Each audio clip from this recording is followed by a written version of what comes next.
Hello hi नमस्कार, मी Sneha. Thank you for watching Snehi diaries and welcome back to my channel. तर आज आहे दत्त जयंती आणि आमच्या गावात दत्त जयंती खूप चांगल्या प्रकारे साजरी केली जाते. सो ती कशी काय असेल ती मी पण तुमच्याबरोबर शेअर करणार आहे. पण त्यासाठी मी आधी रेडी होणार होते, तर म्हटलं एक छोटासा गेट रेडी विथ मी करूया. आणि आता मी तुम्हाला दाखवणार आहे की मी कोणती साडी वेअर करणार आहे त्यासाठी. So wait. ओके, सो ही आहे ती साडी जी मी आता वेअर करणार आहे. सो पटापट आधी मेकअप करून घेऊया, मग ही साडी वेअर करूया. आणि ट्रस्ट मी गाईज, गावात खरंच खूप थंडी आहे आणि स्किन पूर्ण ही झाली आहे. कितीही अप्लाय केलं तरीही, पण मी 3-4 वेळा तरी दिवसातून अप्लाय करतेच आहे. एवढी थंडी आहे इथे.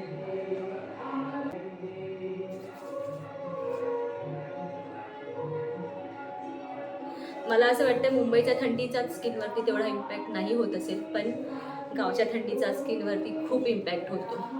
आणि तुम्हाला जरी माझा व्हॉईस कमी येत असेल ना, तर प्लीज मला माफ करा, कारण गाण्याचा आवाज मागे आहे. सो माझा आवाज किती लाऊड तुमच्यापर्यंत पोहोचत असेल त्याचा मी सांगू नाही शकत.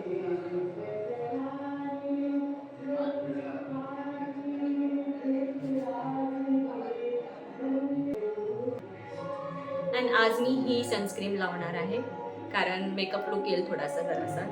नॉर्मलवाली नाही अप्लाय करत आहे.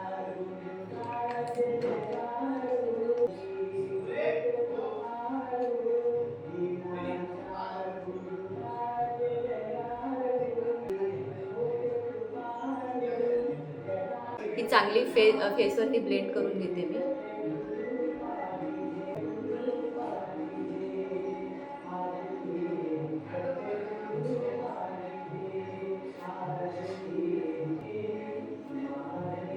ओके, सो पटकन काजळ आणि आयलायनर लावून घेते.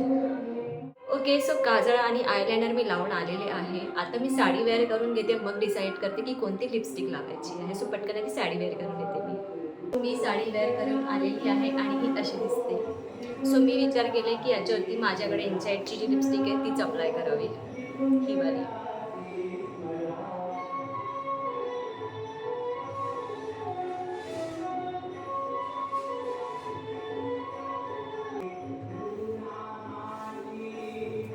ओके, सो ऑर्नामेंट्समध्ये मी फक्त मंगळसूत्र, बँगल्स आणि इयरिंग्स घालणार आहे, बस बाकी काय नाही. And I am ready. Mandatory.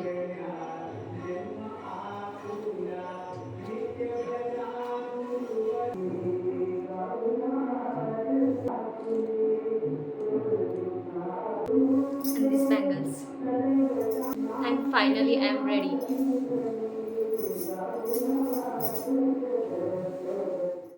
Digambara Digambara Shripad Vallabh Digambara Digambara Digambara Shripad Vallabh Digambara. स्वामी मला भेट द्यावो. स्वामी मला भेट द्यावो. दत्ता दिगंबराया हो. स्वामी मला भेट द्यावो.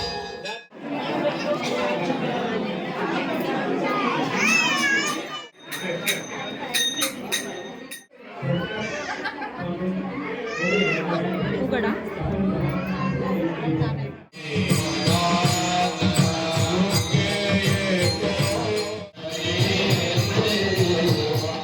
वस्त्रे गंगातिरी तुझे काय त्या नाथबाबांचा अधिकार असावा निरोपर आहे सांगतात. ज्या जगाचं मालकाचं पंढरीतलं आम्ही दर्शन घेतो ना, तो पंढरपूरचा मालक या नाथबाबांच्या घरामध्ये 36 वर्ष राबला. किती? 36 वर्ष म्हणजे 3 तप राबला. 12 वर्ष पाणी भरलं 1 तप, 12 वर्ष देवपूजा केली 2 तप, आणि पुढच्या 12 वर्षामध्ये नाथबाबांचं कीर्तन व्हायचं.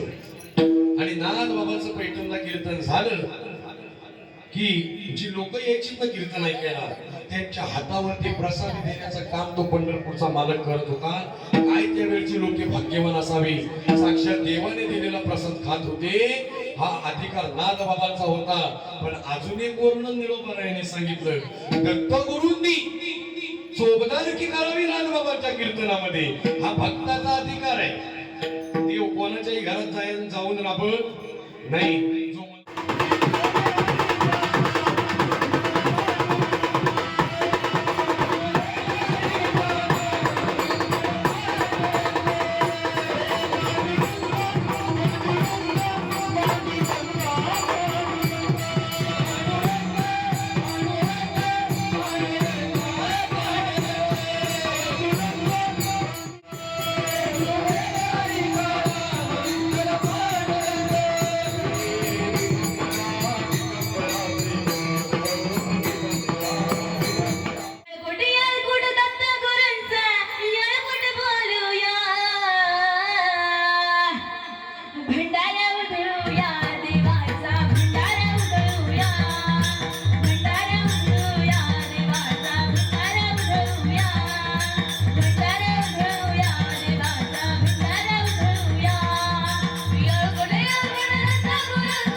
हॅलो. सो हा होता दत्त जयंतीच्या दिवशीचा व्हिडिओ माझा, जो मी तुमच्याबरोबर आता शेअर केला. सो बेसिकली त्या गावचे कोणतेही असे व्हिडिओ नाही आहे ज्याची मी एंडिंग प्रॉपर घेतलेली असेल. सो असंच म्हणून इन बिटवीन येते आणि एंडिंग घेते. पुढच्या 2 ब्लॉगमध्ये पण माईट बी असंच असेल आय गेस. आणि येस, खूप छान झाली दत्त जयंती साजरी.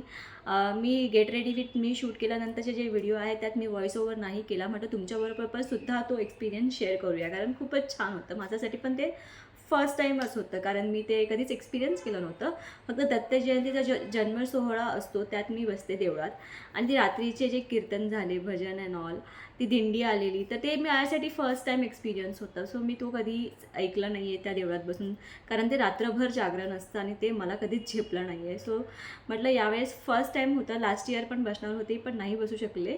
म्हटलं यावेळेस बसून बघूया की काय असतं. आणि लिटरली मी तुम्हाला सांगते की एक्सपिरियन्स खूप अमेझिंग होता. म्हणजे मी कधीच कीर्तन ऐकलं नाही आहे किंवा अशी दिंडी ऐकली नाही आहे, पण मी फर्स्ट टाईम एक्सपिरियन्स केला आणि असं वाटलं की छान आहे हे, आपण ऐकू शकतो या गोष्टी. म्हणजे खूप शिकायला पण भेटतं, आणि जरी नाहीच शिकायला भेटलं पण ऐकायला ते जे आनंद भेटतो ना ऐकण्यात, पण मन रमून जातं त्याच्यात. सो येस, ओव्हरऑल असा होता एक्सपिरियन्स.